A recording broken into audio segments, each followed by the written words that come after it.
Russia থেকে তেল কেনায় ভারতের উপর ক্ষুব্ধ মার্কিন প্রেসিডেন্ট ডোনাল্ড ট্রাম্প।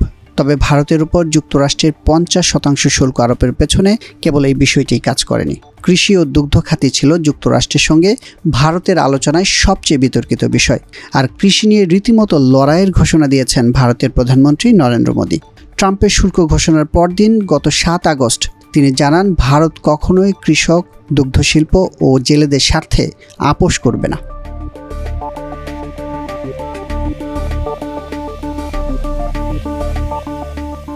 মোদির মতো হিন্দু জাতীয়তাবাদী রাজনীতিবিদদের কাছে বিশেষ গুরুত্ব রয়েছে দুগ্ধশিল্পের। হিন্দু ধর্মে গরু পবিত্র প্রাণী, পাশাপাশি এটি দেশটির জাতীয় গৌরবের প্রতীকও বটে।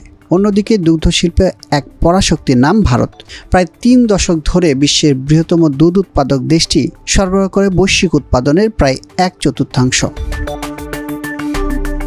ভারতের কৃষকদের দুধ কিনে নেওয়ার নিশ্চয়তা দেয় সমবায়গুলো, দাম বাড়লে দেয় বোনাস। গুজরাটের আমুলের মতো কিছু সমবায় পরিণত হয়েছে বড় ব্র্যান্ডেও। তবে যুক্তরাষ্ট্রসহ ভারতের বাণিজ্য অংশীদারদের দৃষ্টিতে এই শিল্পই ভারতের সমস্যার কারণ। এটি ভর্তুকি নির্ভর, দূষণকারী এবং উচ্চ শুল্ক ও জটিল অশুল্ক বাধায় বেষ্টিত। শুধু যুক্তরাষ্ট্র নয়, ভারতের বাজারে প্রবেশাধিকার নিয়ে টানাপোড়েন রয়েছে ইউরোপীয় ইউনিয়নেরও। গত মাসে যুক্তরাজ্যের সঙ্গে মুক্ত বাণিজ্য চুক্তি সইয়ের আগের আলোচনায়ও এটি ছিল সবচেয়ে জটিল ইস্যুগুলোর একটি।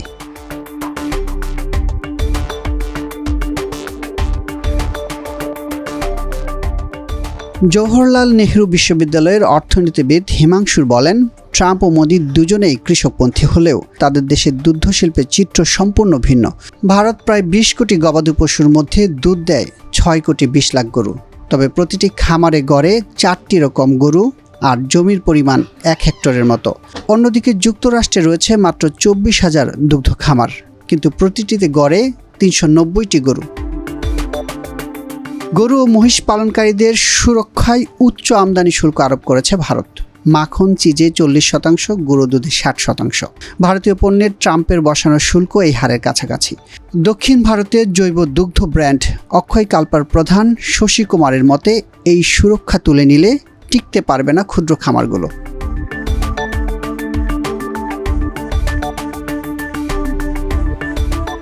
প্রতিবেদনে বলা হয়েছে, ট্রাম্পের আলোচকরা শুধু শুল্ক নয়, আরও কিছু বিষয়ে আপত্তি তুলেছেন।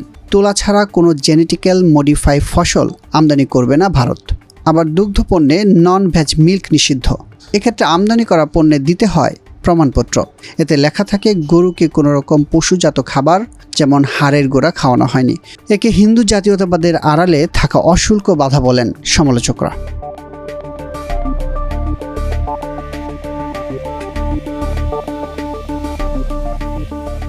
বিশ্লেষকদের মতে, কৃষক সুরক্ষায় ভারত সরকারের দৃঢ় অবস্থান নতুন নয়। গত 4 বছরে 2 বার ব্যর্থ হয়েছে কৃষি সংস্কারের প্রচেষ্টা। 2021 সালে দিল্লিতে দীর্ঘ আলোচনার মুখে মোদী সরকার 3টি কৃষি আইন প্রত্যাহার করে। ফলে ট্রাম্প কূটনৈতিক চাপ দিয়ে শুল্ক বা নীতিগত পরিবর্তন আনতে চাইলে তা সফল হওয়ার সম্ভাবনা খুবই কম।